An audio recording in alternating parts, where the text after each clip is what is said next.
Welcome to BCB Live. We're the safest station in the nation. Drive safe, Dave. Hey, glad to be here in studio with you, sir. Yeah, it's been a while since you and I have been It's been a while since we've been behind the news desk together. It has. I've been out on a drinking binge. Got done drinking. I'm back at work ready to go. Are you bragging? Are you actually bragging about that? Or are you kind of like vacation? Right? And it was. I took that break. Oh yeah, that's right. It was a kid vacation. It was. I was like, yeah, I've been out on a binge. I've been up in the help. I've been locked away. Oh, but I come back to Drive Safe, Dave. Back to America. And I feel like the rest of the world was out there with me because not a lot of freight activity going on. It's shameful. Right? Shameful. Yeah. If you've been around and seen any. But you know what, Rick?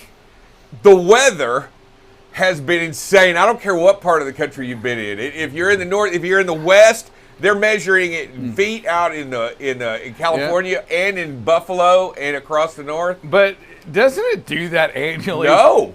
Oh, come on. Once in a generation storm, they're talking about 55 people killed. They're still digging them out of there. Storms in general. Oh, okay, well, there's storms. It happens during this time of the year. Okay. And I'm going to say this. So I disagree. When storms and bad weather happen, what a better time to happen than around the holiday season. What? Because there's no freight going on anyway. Right? There's less drivers out running. The frustrating part begins to happen with drivers out there. You know, and just hear me out here because, you know, when a driver's out there and they're stuck in that weather, that means that maybe they're going to get a day home a day late. Right, and that frustration, that chaos starts building up inside of the driver. Yeah, their whole plan's jacked. I mean, their whole everything they've looked at, pre-planned, done. Drive safe. I don't need you to tell me what it is to be like a driver. I mean, you sit behind the desk most of the time. You know, you haven't been over the road. You haven't been from sea to shining sea like Sir Rick has. I actually have. That he has. Yeah, but you know, I'm telling you, and you were lucky. You missed like the great airplane Armageddon here in the States during the holiday season. I think what was the record? 57,000 flights canceled. People stranded in airports. That's horrible. It was bad. It was cold. It was horrible. All of that goes with it. Drive safe, Dave. Let's talk a little bit. We're the last Friday of 2022. Yep, excited. You know, we talked about it this morning, but what a crazy. This year almost felt like a decade of activity that happened. You started off that first quarter with freight galore. You had all of that freight going, and then all of a sudden around February, right before that war, you had a kind of freight slowdown. You had you had the fuel increase with the war. So if you just go to March. A lot of freight, you have a war. When the war happened, you saw the price of them used trucks just plummet. Folks that just paid $140,000 for a 3-year-old truck, record high dollars for a truck, went down to $115,000. Today, about $108,000. And it's still falling. Still falling. You had freight from a record high drop down from almost near 15,000, 16,000 loads a day to where it is today. I'll take the holiday out at about 10,000 loads a day. Rejection rates, Drive Safe, Dave. You think about rejection rates. High. We as a country were pushing at 25% of that record freight still being rejected, created record high freaking spot market rate even at the beginning of 2022. Yep. Dave, plummeted. What is it, 4? Is it 4%? It's under, right now because of the holiday, it's like 6%. But no, it's like 3.5, 3.7. It's historically low right now. So low volume, right? Low rejections. Yeah, low rejections means bad spot rates. Bad spot rates mean, for the independent contractor out there running. But Dave, when we think about the trucking failures that are happening, that are going to happen, listen, they're going to happen. We're going to continue to see that. We're going to continue to see acquisitions in this industry as well. It doesn't mean that the drivers are going anywhere. And I say that, explain to me what that could mean. I mean, if a driver goes out, they're independent contractor, companies are going out of business because they don't have the revenue anymore to support that truck, to support the long lines at the shop still with no parts. What does that mean? I mean, certainly we're going to be worse off with truck drivers, right? No, the driver will just go find another job. He'll just he'll get somewhere else. He'll go somewhere else. He'll find the protection under another banner or however he does it. The owner-operator. And women drive too, just so you know. Do what? Women are also independent contractors. Yeah, I meant that as a people. It never gets old getting you on that. It never, as a people. You know that's not what I meant, Sir Rick. Yeah, but you know, I truly believe that the owner-operators and the ones and twos operation, 2 trucks, they're going to have to find shelter in this storm. I mean, truly. So what we're seeing right now, we saw that really at the end of the, I say at the end of the, I'm not into next year yet. We saw that, the fourth quarter of this year is all of a sudden these recruiters at trucking companies, they began, they were in migration mode before. They did not want their names called at all, right? Because they can never have enough drivers in orientation. Right. And now they're like, hey, I'm super recruiter. Look at all these folks I have in. Calling them. Yes, and all I'm saying is that when you see those numbers transfer the way that's happening right now, right? When you see what's going on, it's pretty simple to say, hey, you know what? We're going to see a lot of turnover from different reasons right now. Yep, miles. Because for miles, people going, leaving those percentage paid customers or carriers, I should say, and going maybe perhaps to that mileage based carrier that they can hopefully create a some kind of budget. If I run 2,500 miles times this is what I'm going to get. Okay, I can just focus on the miles because I'm not going to make it on that percentage of the revenue. Where I can go to a carrier and take place and take the benefit of that fuel surcharge, right? Correct. Of the fuel discounts that they get, of perhaps even as an independent contractor getting my truck worked on, using their shop or using their discounts. Right, and their buying power. And their customer base and whatever it is that you've got to do. And I'll tell you, I see it does not. I mean, Rick, look at it. It doesn't look well for the 1, 2, and 5 truck operation right now coming up this year. Do you agree? It's just going to be different. It's going to be different, and I think we can talk about them. I think it's not going to. I think we as that mid-sized trucking company, as a 100 truck or a 50 truck operation, all the way up to 300 to 400, 500 truck operations. I think that whatever, we're going to have to really get better at retention, right? At recruiting, keeping those, the value of the driver, right. Still looking at what you have and taking care of people. You're going to get a lot of people. I'm also going to say, Dave, I'm a believer of this, that it's also perhaps if you went up on your rates at hiring company drivers, that you could probably get that same quality driver at a lesser rate. It's supply and demand. The same independent contractor, if you were paying $2 a mile, I'll just throw a crazy number out, and that's what you were paying last year to keep drivers, you can probably get that same quality of independent contractor at $1.80. Yep. Take about 7% off that rate, because like it or not, as a trucking company, you've got to position yourself for that 7 to 8% rate reduction that you're probably going to see at least the first quarter. Lots of things like that going on. Drive safe. We have to take a break. We have a full slate ahead today. We have people much smarter than us. Panel. We're going to talk to the panel. We're going to talk a little bit about recruiting, about retention. Yep. I think it says here lowering retention. That's really not what you're after, right? A lot of us are real good at lowering retention. My retention. That's what it says on the sheet. That's what it says on the sheet. But I think it's reduced turnover. Reduced turnover. Hey, we have a great show ahead of us. What a better way to end this season, Drive Safe Dave, with a panel of experts coming up next on BCB Live. The safest station in the Hold on. Don't go to a break. Dude, give me some spirit from BCB Live. The safest station in the nation.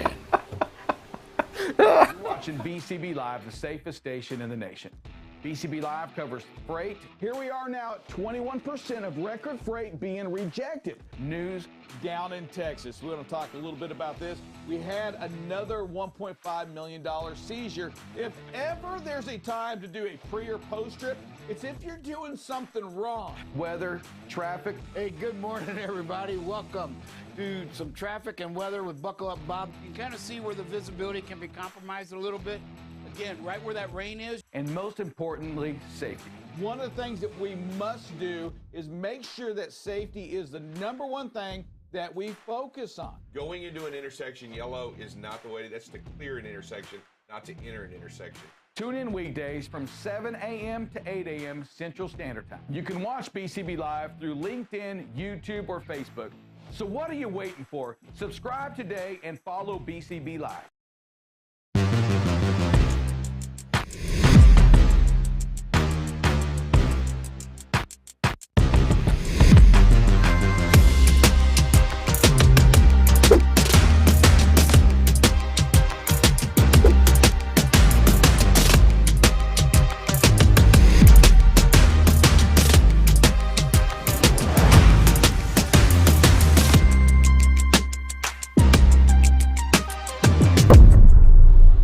All right, and we are back here on. We lost one. We lost one. Fell off to the side. Wait a minute, we're back. This is Drive Safe Dave and Sir Rick here with a panel of experts, and let me just go through them really quickly so we can talk. Mark, how you doing, Mark? Mark Tinney over there at Job Behaviors. You doing okay? Doing all right, and I don't know if it's an honor or not, but I'm going to take it as an honor that we're on I believe it's the last show of the year. Is that right? It is. It is the last show of the year. We saved the best for last, Mark. Great. Appreciate it. Travis Nelson, president at Extreme Trucking LLC. How you doing, Travis? Good. Thanks for having me.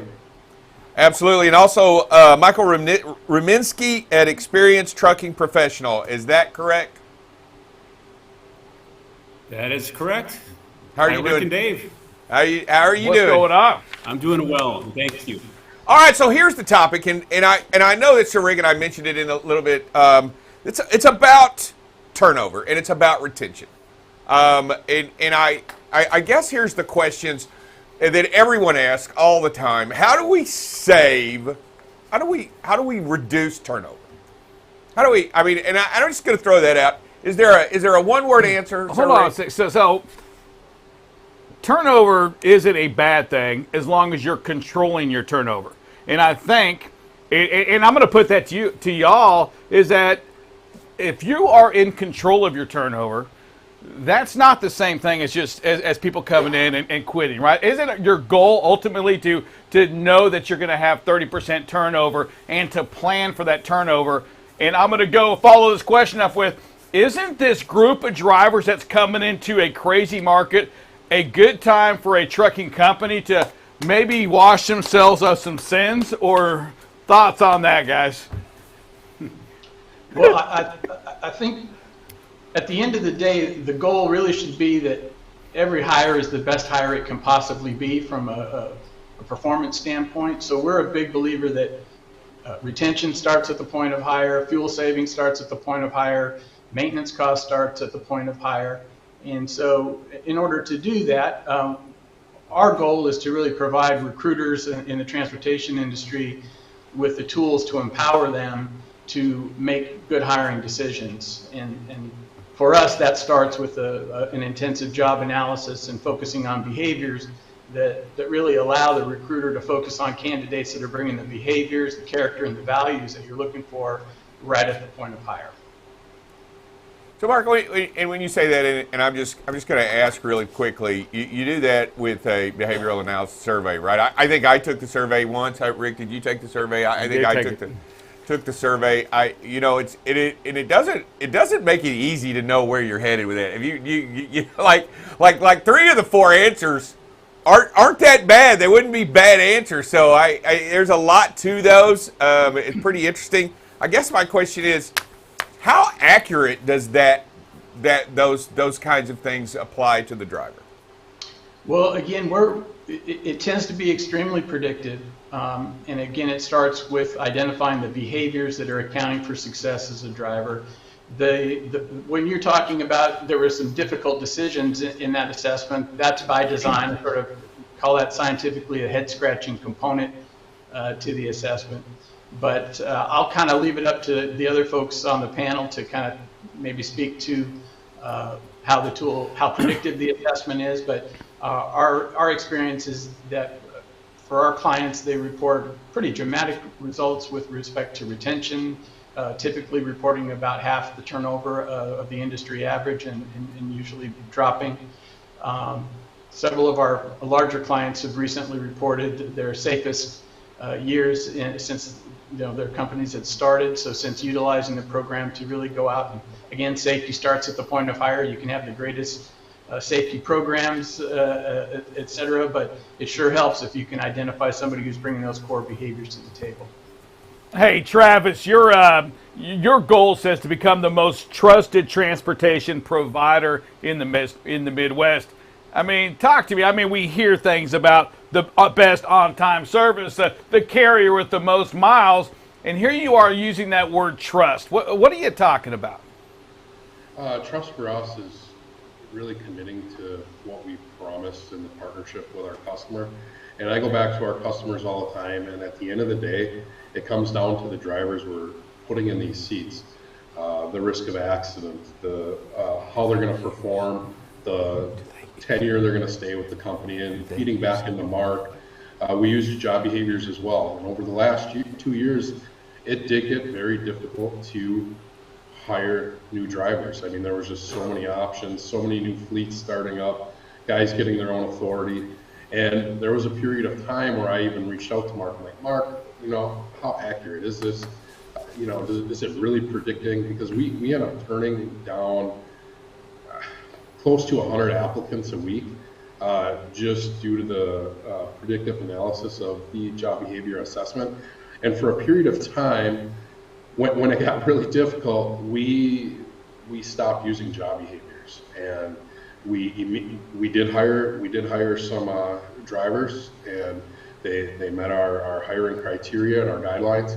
Yet we immediately saw the difference in the quality than when we were using the behavioral assessment. We saw the turnover change, the performance, the on-time performance change, how long they would stay with the company, the turnover in the first 90 days change.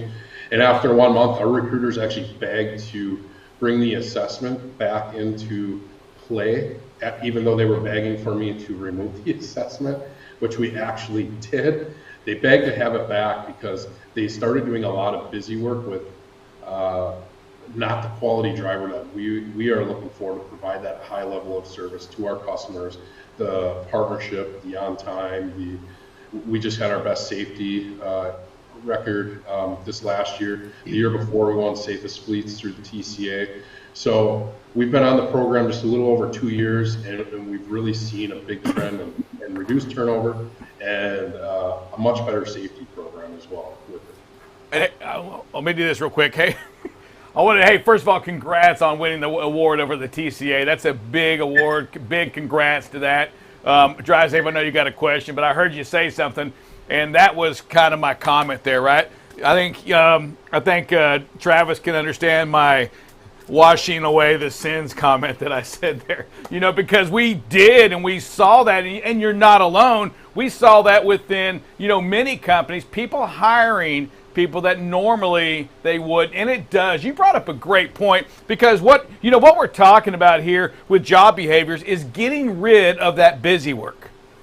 Yeah, and getting the right hire at the right moment at the right time, because if you can solve so many of the issues in the front end, it pays dividends on the backside, in the back part, each and every time. And I think this is weird, because this doesn't just apply, and I think, Michael, this has to do with you. This doesn't just apply to truck drivers that have been out there 20 years.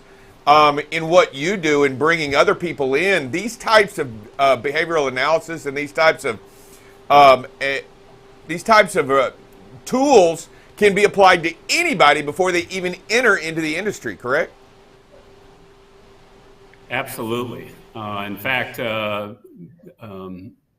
the comments here kind of harken me back to my former driver recruiting experience. And Travis shared something that utilizing the job behavior assessment and identifying candidates on the right end, in terms of all the work that a recruiter does going into it, those that are, identified as a good fit through the assessment are just much better applicants, candidates. They're compliant. And so that experience I've had for over a decade.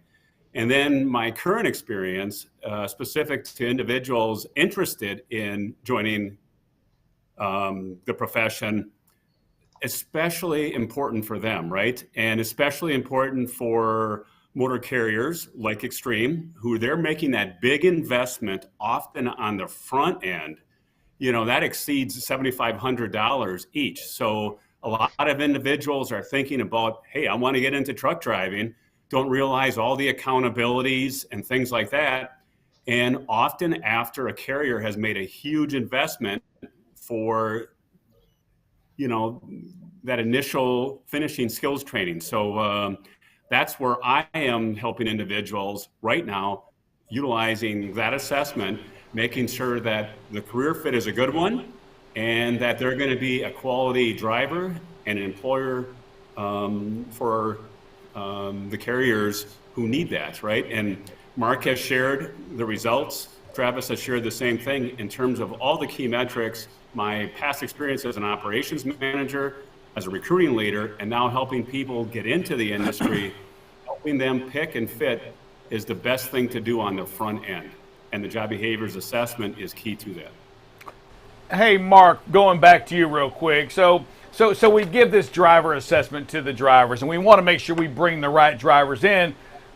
But don't we also need to make sure that we have that right CSR, that right dispatcher, the right safety person? I mean, are we also, or is there a test, or is this same thing able to be given to a dispatcher to make sure that they are also like-minded? Well, we do have a number of assessments in transportation. So as I mentioned before, all of our tools are based on the job analysis. So they're very laser focused. And in transportation, we have tools for the over-the-road Class A CDL driver. We have a separate assessment for delivery driver. We have an assessment for diesel technician, for freight handler, operations manager, CSR, customer service rep. So it's not just a one, we don't just look at the most populous position, obviously, which would be the driver, but we do have a number of other assessments that are unique to that position. So the short answer is yes. And kind of getting back to the experience levels, obviously, if you're hiring experienced drivers, we're trying to help recruiters move beyond just minimum qualifications. If you talk to every carrier I've ever spoken with, and I'm sure you've experienced this, is they will tell you they're the most selective, or they have the highest standards, or they have the toughest minimum qualifications, et cetera. And we support that. But if that were the answer, we probably wouldn't see some of the issues that we see. Obviously, about 20% of the lower end drivers are accounting for the vast majority of safety issues and performance issues, et cetera. So again, assessing up front, looking at, I guess it's an old analogy, but the 80% of the iceberg that is underwater that we typically don't address in the typical onboarding process, we can address that up front. And it's almost as if a candidate has to get through a panel of the best drivers in the industry. And by the way, I know you both have taken the assessment, and without sharing your score publicly, I will say you both would have been top candidates. So let's want to make that clear. Is that for co-host, or is that for truck driving? Because I want to make sure that yeah, no doubt. Hey, Travis, I got a question. So do you also hire independent contractors, or are you only company trucks, or what's your split there? We're about 90% company trucks. We do have some independent contractors and a handful of lease purchase that we offer as well. Offer the lease purchase just because that's how I started in the business. Started with a lease purchase from a small carrier in the area, and I always believe it's the American trucker dream. So it was something I've always personally wanted to continue to offer. We just had one pay off our lease the other day. That's awesome. But giving them the ability to actually own the truck. It's not your typical fleece where we're just trying to turn it over and keep a lease payment on that thing to get twice what it's worth. We set it up where the drivers actually pay them off, and most of them stay on here. Some will go get their own authority, but yeah. So we're primarily, I'd say 80% company, 10% lease, 10% contractor. Gotcha. Have you seen on the job behaviors? Have you seen from your side a difference in the independent contractors or lease purchase people that take that versus the company, or is it kind of the same? It's kind of the same. You really see, like I've taken the assessment myself too, and I've gone back to Mark several times trying to figure out how it works, because it looks like there's a lot of right answers, but at the end of the day, your rating, the 5 stars that it uses, really seems to work. I would say yes, we do get a better contractor through the assessment. They just seem more business focused. They understand what their cost per mile is, what they need to make, how they need to run.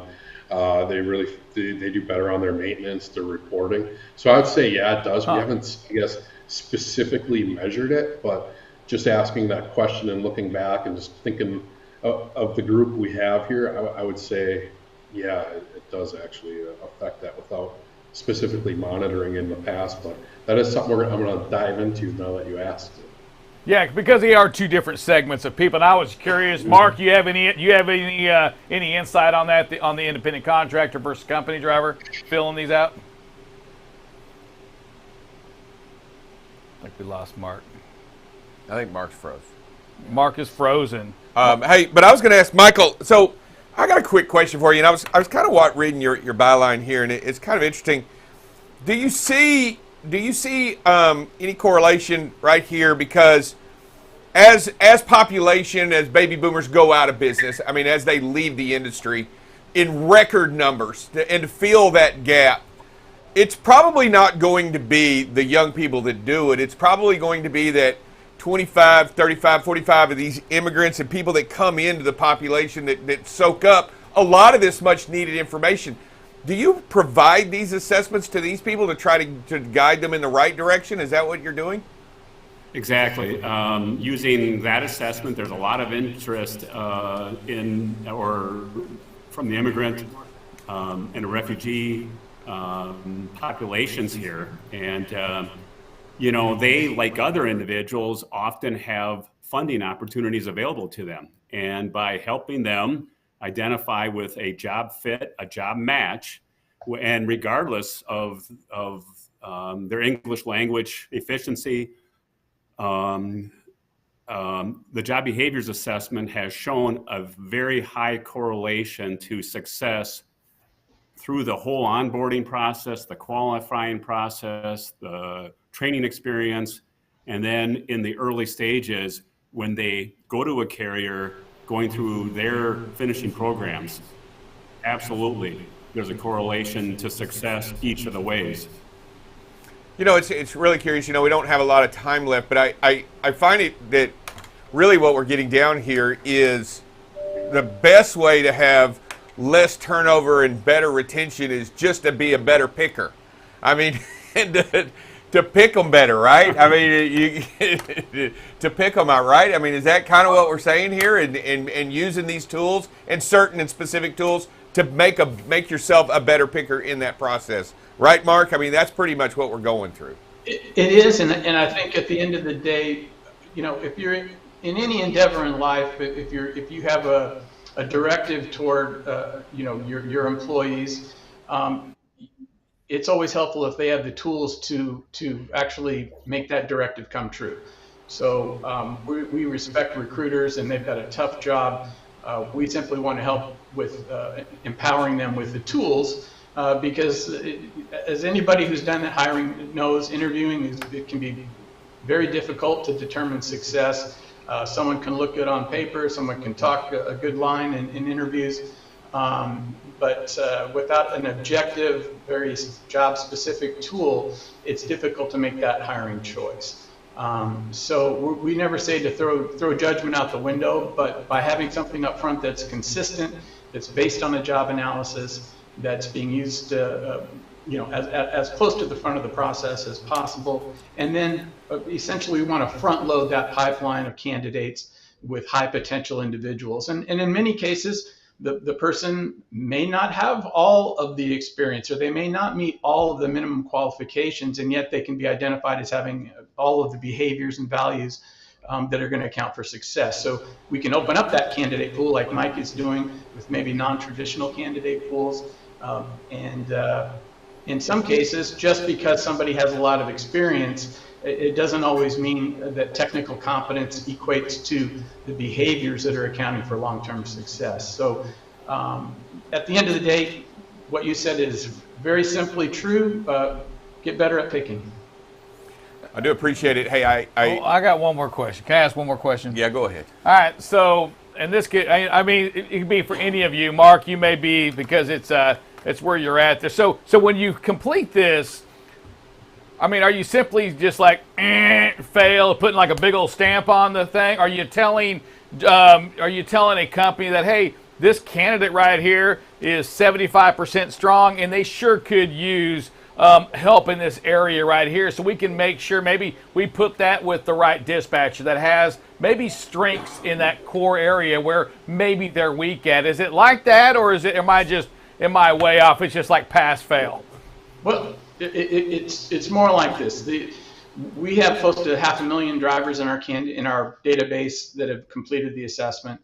The score comes back, and it's based on a T distribution or a normal curve, which means we report in a 1 through 5 star rating. 1 star represents the bottom third of the candidate pool. 3, 4s, and 5s represent the top 50th percentile.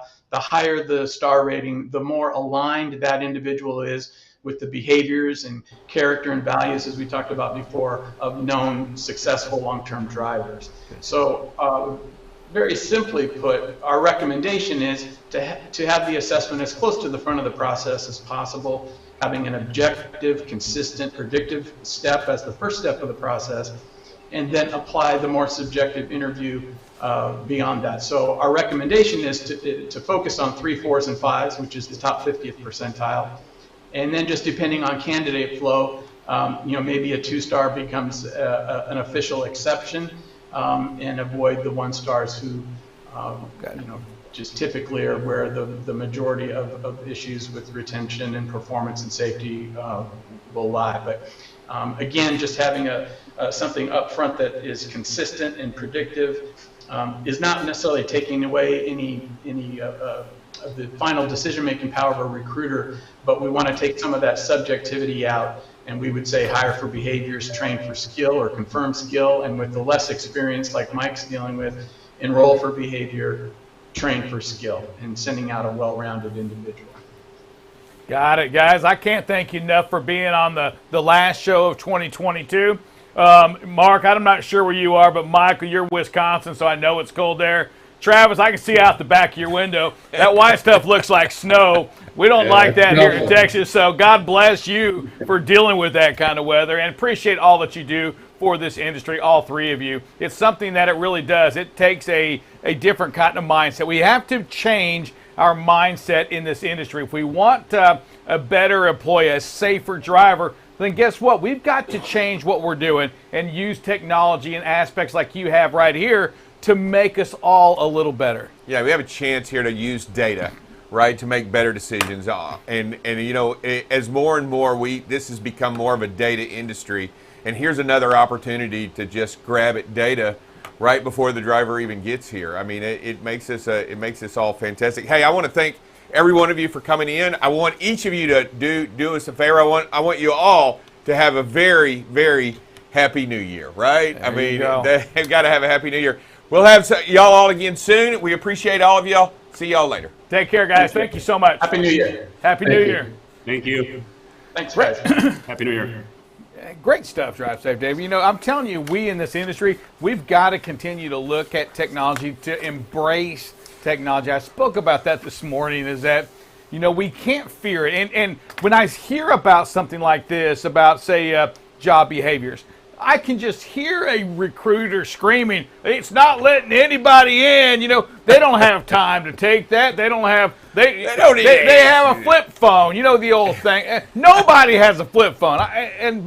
But listen, Drive Safe Dave, it's there to help you not have to re-recruit that driver, right? That's retention. Yeah, and you know, ultimately, if you make great decisions, and that's what we're talking about. You're making great decisions in the beginning. It's going to pay huge dividends on the backside.